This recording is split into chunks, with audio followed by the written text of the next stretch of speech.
Poser allows you to bring in props or geometry from any application that allows you to export or save as an OBJ file format or any format that Poser understands, like Modo, Lightwave, 3D Studio Max, and so on.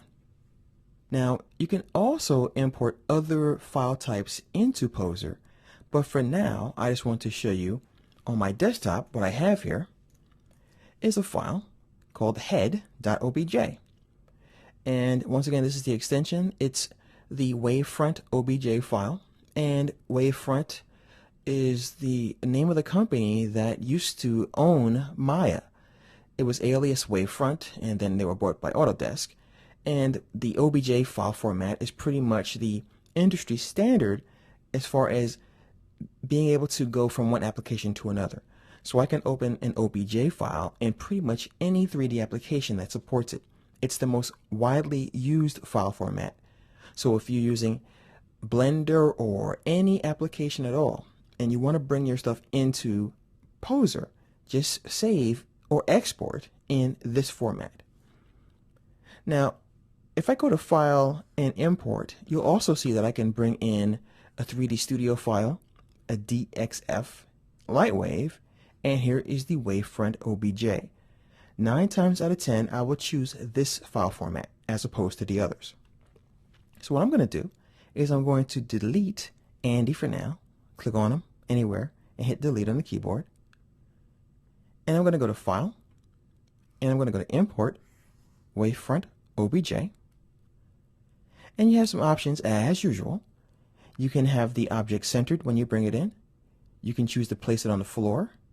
You can choose the percent of standard figure size. So you can bring it in at 50% or 100% or whatever.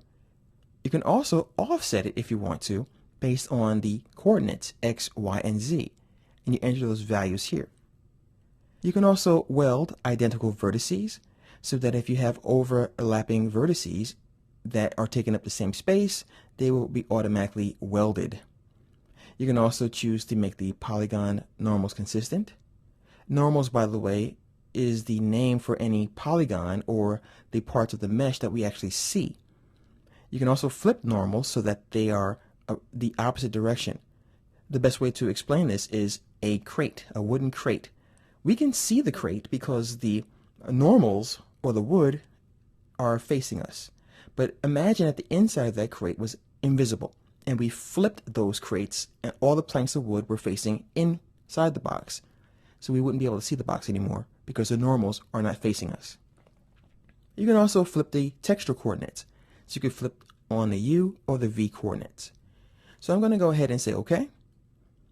I'm going to click on the head.obj, hit open, and in a second we'll have the head model sitting on the floor as we asked it to. And as you can see, you can do this with a table, a hat, a cane, or anything that you create and save as that format. So that is how you can bring in props to work with inside of Poser.